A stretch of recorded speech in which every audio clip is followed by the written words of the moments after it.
ಎಲ್ಲರಿಗೂ ನಮಸ್ಕಾರ. ಮಿತಾಸ್ kitchen and life ಸ್ಟೈಲ್ಗೆ ಸ್ವಾಗತ. ಸ್ನೇಹಿತರೆ, ಬನ್ನಿ ಇವತ್ತು ರೆಡ್ ವೈನ್ ಯಾವ ರೀತಿ ಮಾಡೋದು ಅಂತ ನೋಡಿಕೊಂಡು ಬರುವ. ಈಗ 1 kg ದ್ರಾಕ್ಷೆ ತಗೊಂಡಿದ್ದೇನೆ. ಕಪ್ಪು ದ್ರಾಕ್ಷೆ, ಬೀಜ ಇರುವಂಥದ್ದು. ಅದನ್ನೀಗ ಒಂದು ತೋಪಿಗೆ ಹಾಕ್ತಾ ಇದ್ದೇನೆ. ಕ್ಲೀನ್ ಮಾಡಿರುವಂಥ ದ್ರಾಕ್ಷೆ, ಗೊಂಚಲಿಂದ ಬಿಡಿಸಿ ಕ್ಲೀನ್ ಆಗಿರುವಂಥ ದ್ರಾಕ್ಷೆ. ಅದಕ್ಕೀಗ ನೀರನ್ನು ಹಾಕ್ತಾ ಇದ್ದೇನೆ. ನೀರು ಹಾಕಿ ಒಮ್ಮೆ ಚೆನ್ನಾಗಿ ವಾಶ್ ಮಾಡುವ ಇದನ್ನು.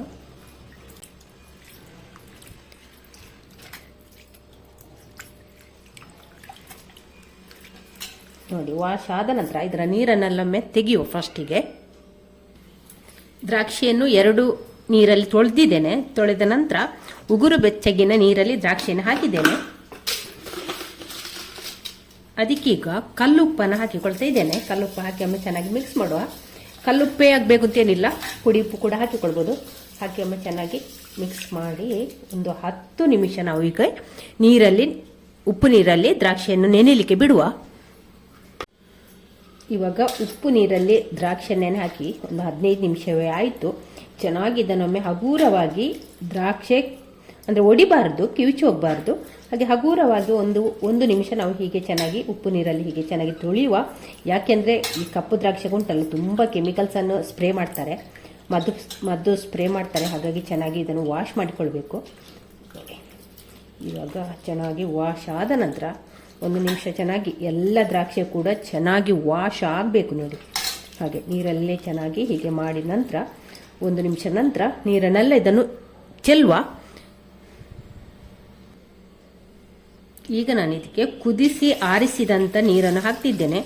ಬಿಸಿನೀರನ್ನು ಚೆನ್ನಾಗಿ ಕುದಿಸಿದಂಥ ಬಿಸಿ ನೀರನ್ನು ಹಾಕ್ತಾ ಇದ್ದೇನೆ.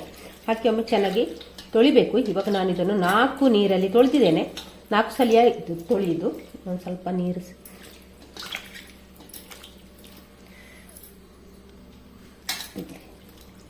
ಚೆನ್ನಾಗಿ 1 ನಿಮಿಷ ಚೆನ್ನಾಗಿ ತೊಳೆಯುವ. ಕೆಮಿಕಲ್ ಎಲ್ಲ ಹೋಗ್ಬೇಕು ಇದರಲ್ಲಿದ್ದದ್ದು.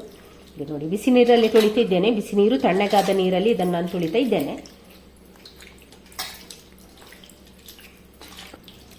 ಇವಾಗ ಇದನ್ನು ನೀರನ್ನೆಲ್ಲ ಸೋಸಿ ತಗೊಳ್ಳುವ. ಇವಾಗ ದ್ರಾಕ್ಷಿಯನ್ನೆಲ್ಲ ಚೆನ್ನಾಗಿ ತೊಳ್ಕೊಂಡಾಯಿತು. 2 ಸಲ ನಾನು 2 ಸಲ ತಣ್ಣೀರಲ್ಲಿ ತೊಳೆದು, ಅನಂತರ ಉಪ್ಪು ನೀರಲ್ಲಿ ಒಂದು 10ರಿಂದ 15 ನಿಮಿಷ ನಾವು ನೆನೆ ಹಾಕಿ, ಅನಂತರ ಪುನಃ ಬಿಸಿ ನೀರು ತಣ್ಣಗಾದ್ರಲ್ಲಿ ತೊಳೆದಿದ್ದೇನೆ 2 ಸಲ. ಹಾಗೆ ಚೆನ್ನಾಗಿ ತೊಳೆದಾಗಿದೆ. ಇವಾಗ ನಾವು ಇದನ್ನೆಲ್ಲ ಕಿವುಚಿಕೊಳ್ಬೇಕು. ಎಲ್ಲವನ್ನು ಕೂಡ ಹೀಗೆ ಪುಡಿ ಮಾಡಿಕೊಳ್ಳುವ. ಎಲ್ಲವನ್ನು ಕೂಡ ಎಲ್ಲ ದ್ರಾಕ್ಷಿ ಕೂಡ ಹೀಗೆ ಒಡಿಬೇಕು. ನೋಡಿ, ಈ ರೀತಿ ಆಗಬೇಕು.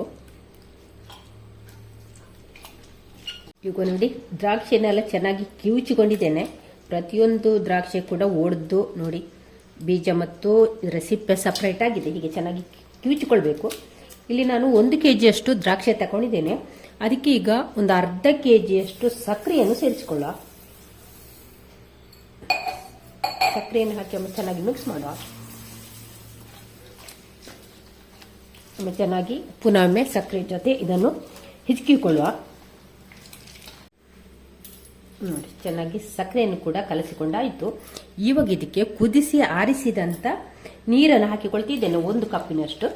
ಈ ಲೋಟದಲ್ಲಿ 1 ಲೋಟದಷ್ಟು ಕುದಿಸಿ ತಣ್ಣಗೆ ಆಗಿರುವಂಥ ನೀರು, ಚೆನ್ನಾಗಿ ನೀರು ಕುದ್ದಿರಬೇಕು. ಅದನ್ನು ಕೂಡ ಹಾಕಿದ್ದೇನೆ. ಹಾಕಿ ಒಮ್ಮೆ ಚೆನ್ನಾಗಿ ಮಿಕ್ಸ್ ಮಾಡುವ. ಅದರ ಜೊತೆಯಲ್ಲಿ ಚೆನ್ನಾಗಿ ವಾಶ್ ಮಾಡಿ ಒಣಗಿಸಿ ಇಟ್ಟುಕೊಂಡಂಥ ಇಡೀ ಗೋಧಿ ಒಂದು 2 ಟೇಬಲ್ ಸ್ಪೂನ್ನಷ್ಟು ಉಂಟು. ಅದನ್ನು ಕೂಡ ಇದಕ್ಕೆ ಸೇರಿಸ್ತಾ ಇದ್ದೇನೆ. ಹಾಗೆ ಇಲ್ಲಿ ಪೆಪ್ಪರ್ ತಗೊಂಡಿದ್ದೇನೆ, 1 ಟೀ ಸ್ಪೂನ್ನಷ್ಟು ಚಕ್ಕೆ, ಹಾಗೆ ಒಂದು 6 ಲವಂಗ, 1 ತುಂಡು ಜಾಯಿಕಾಯಿ. ಇದನ್ನು ಕೂಡ ಇದರ ಜೊತೆಯಲ್ಲಿ ಹಾಕ್ತಾ ಇದ್ದೇನೆ. ಪೌಡ್ರ್ ಮಾಡಿ ಬೇಕಾದರೆ ಪೌಡ್ರ್ ಮಾಡಿ ಹಾಕಿಕೊಳ್ಬೋದು. ಹಾಕಿ ಒಮ್ಮೆ ಚೆನ್ನಾಗಿ ಮಿಕ್ಸ್ ಮಾಡುವ. ಇವಾಗ ನೋಡಿ, ಈ ಮಿಶ್ರಣವನ್ನು ಒಂದು ಬಾಟ್ಲಿಗೆ ಹಾಕಿಕೊಳ್ಳುವ. ನಾನಿಲ್ಲಿ ಪ್ಲಾಸ್ಟಿಕ್ ಬಾಟ್ಲ್ ತಗೊಂಡಿದ್ದೇನೆ. ಪ್ಲಾಸ್ಟಿಕ್ ಬಾಟ್ಲು ಒಳ್ಳೆಯದಲ್ಲ. ಗಾಜಿನ ಬಾಟ್ಲಿ ಇದ್ದರೆ ಗಾಜಿನ ಬಾಟ್ಲಿ ಹಾಕಿ. ನನ್ನ ಹತ್ರ ಗಾಜಿನ ಬಾಟ್ಲಿ ಇಲ್ಲ, ಆದ ಕಾರಣ ಪ್ಲಾಸ್ಟಿಕ್ ಬಾಟ್ಲಿಗೆ ತುಂಬಿಸ್ತಾ ಇದ್ದೇನೆ ಇದನ್ನು.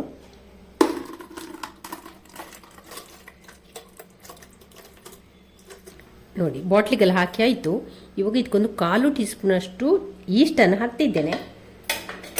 ಈಸ್ಟು ಹಾಕದಿದ್ರೂ ನಡೀತದೆ, ಹಾಕದಿದ್ರೂ ಆಗ್ತದೆ. ಈಸ್ಟ್ ಹಾಕಿದರೆ ಒಂದು ಸ್ವಲ್ಪ ಕಾಲು ಟೀ ಸ್ಪೂನ್ ಅಷ್ಟು ಈಸ್ಟನ್ನು ಹಾಕಿದ್ದೇನೆ.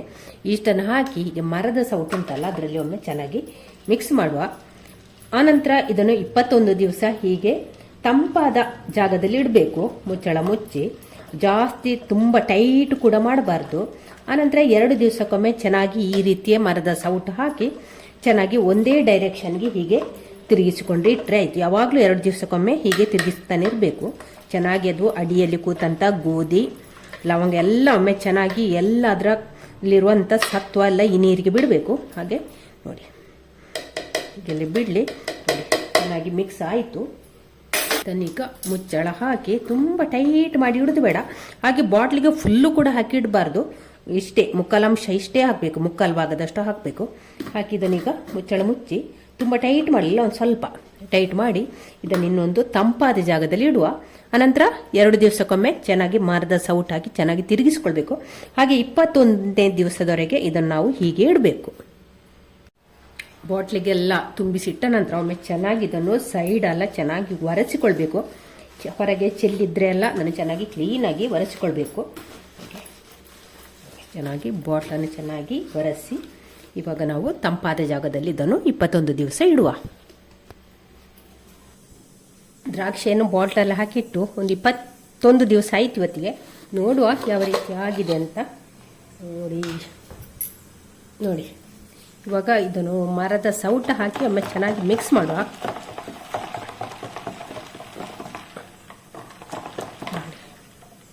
ಮಿಕ್ಸ್ ಮಾಡಿ ಇದನ್ನೊಮ್ಮೆ ಸೋಸಿಕೊಳ್ಬೇಕು. ನಾನಿಲ್ಲಿ ತುಂಬ ದಪ್ಪ ಇತ್ತಿದ್ದು, ಹಾಗೆ ಒಂದು ಸ್ವಲ್ಪ ಪುನಃ ಒಂದು ಅರ್ಧ ಲೀಟರ್ 1-2 ಲೋಟದಷ್ಟು ನೀರು ಹಾಕಿ ಒಂದು ಅರ್ಧ ಗ್ಲಾಸಿನಷ್ಟು ಸಕ್ಕರೆಯನ್ನು ಹಾಕಿ ಇಟ್ಟಿದ್ದೇನೆ. ತುಂಬ ದಪ್ಪ ಆಯಿತು ಅಂತ. ಇದನ್ನೀಗ ನಾವು ಸೋಸಿಕೊಳ್ಳುವ. ಇವಾಗ ಇಲ್ಲೊಂದು ಕಾಟನ್ ಬಟ್ಟೆ, ಬಿಳಿ ಬಟ್ಟೆ ತಗೊಂಡಿದ್ದೇನೆ, ಬೈರಾಸು. ನೋಡಿ ಹೀಗೆ ಡಬಲ್ ಫೋಲ್ಡಲ್ಲಿ ಇದನ್ನು ಹಾಕಿಕೊಳ್ಳುವ. ಶೈನರ್ ಮೇಲೆ ಡಬಲ್ ಫೋಲ್ಡಲ್ಲಿ ಈ ಬೈರಾಸನ್ನು ಹಾಕಿಕೊಳ್ಳುವ. ಶುದ್ಧವಾದಂಥ ಬಟ್ಟೆಯನ್ನು ಹಾಕಿಕೊಂಡು ಇವಾಗ ಈ ದ್ರಾಕ್ಷಿಯನ್ನು ಇದಕ್ಕೆ ಹಾಕುವ. ಹಾಕಿ ಶೋಧಿಸ್ಕೊಂಡ್ರೆ ಆಯಿತು.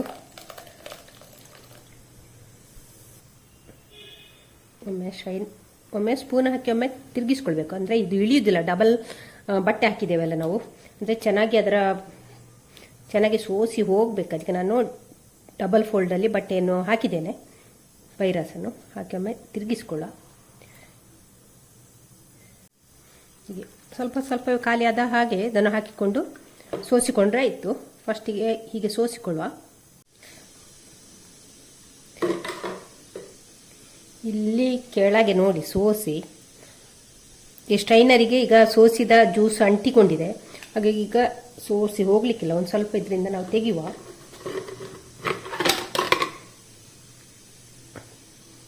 ತೆಗೆದು ಕೆಳಗೆ ಜ್ಯೂಸನ್ನು ಖಾಲಿ ಮಾಡಿದರೆ ಬೇಗನೆ ಸೋಸಿಕೊಳ್ಬೋದು. ಇಲ್ಲದಿದ್ದರೆ ಕೆಳಗೆ ಜ್ಯೂಸ್ ಉಂಟಲ್ಲ, ಹಾಗಾಗಿ ಅದು ಸೋಸಿಕೊಳ್ಳೋದಿಲ್ಲ ಅಂತ ಈ ಬಟ್ಟೆಯನ್ನು ತೆಗೆಯುವ.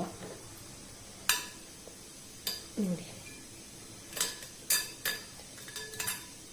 ಇಷ್ಟು ಜ್ಯೂಸ್ ಮೇಲೆ ಇರುವಾಗ ಸೋಸಿ ಹೋಗೋದಿಲ್ಲ ಅಲ್ಲ. ಈ ಬಟ್ಟೆಯನ್ನು ತೆಗೆದು ಈ ಬಾಟ್ಲಿಗೆ ಇಡುವ. ಇವಾಗ ಇದನ್ನು ಒಂದು ಬಾಟ್ಲಿಗೆ ತುಂಬಿಸಿಕೊಳ್ಳುವ.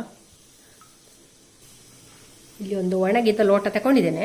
ಈ ಥರದ ಒಂದು ಗಾಜಿನ ಬಾಟ್ಲು ಕೂಡ ತಗೊಂಡಿದ್ದೇನೆ. ಅದಕ್ಕೀಗ ಇದನ್ನು ತುಂಬಿಸಿಕೊಳ್ಳುವ.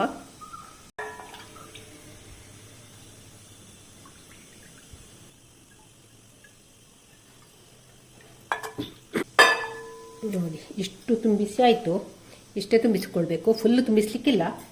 ಮುಚ್ಚಳ ಹಾಗೆ ಈಗ ಪಕ್ಕಕ್ಕೆ ಇಟ್ಟುಕೊಳ್ಳೋ. ಇದನ್ನು ಶೈನರ್ ಇಟ್ಟು ಈ ಟವಲನ್ನು ಇದಕ್ಕೆ ಹಾಕುವ. ಪುನಃ ಈಗ ಉಳಿದಂಥ ದ್ರಾಕ್ಷಿಯನ್ನು ಇದಕ್ಕೆ ಹಾಕಿಕೊಳ್ಳ. ಹಾಕಿಕೊಂಡೊಮ್ಮೆ ಚೆನ್ನಾಗಿ ಮಿಕ್ಸ್ ಮಾಡುವ. ಅಂದರೆ ಸ್ವಲ್ಪ ಹೀಗೆ ಬಿಡಿಸಿಕೊಳ್ಬೇಕು, ಇಲ್ಲಾಂದರೆ ಅಲ್ಲಿ ಬಟ್ಟೆಗೆ ಅಂಟಿಕೊಂಡು ಉಂಟಲ್ಲ ಅದು ಸೋಸಿ ಹೋಗೋದಿಲ್ಲ. ಈಗ ಒಂದು ಸ್ವಲ್ಪ ಗ್ಯಾಪ್ ಮಾಡಿ ಕೊಟ್ಟರೆ ಉಂಟಲ್ಲ ಬೇಗನೆ ಸೋಸಿಕೊಳ್ತದೆ. ಹೀಗೆ ಬಟ್ಟೆಯನ್ನು ಒಂದು ಸ್ವಲ್ಪ ಜಾಸ್ತಿ ಹಿಂಡಿಕೊಳ್ಳೋದು ಬೇಡ, ಒಂದು ಸ್ವಲ್ಪ ಹಿಂಡಿಕೊಂಡ್ರೆ ಸಾಕು. ನೋಡಿ ರಸ ಮಾತ್ರ ಹೀಗೆ. ಡಬಲ್ ಬಟ್ಟೆ ಕೂಡ ಹಾಕಿದ್ದೇನೆ ನೋಡಿ.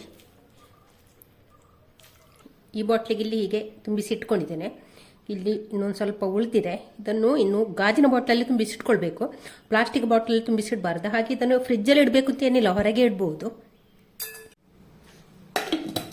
ಇನ್ನು ಉಳಿದಂಥ ವೈನನ್ನು ನಾನು ಈ ಗಾಜಿನ ಬಾಟಲಲ್ಲಿ ತುಂಬಿಸಿಡ್ತಾ ಇದ್ದೇನೆ.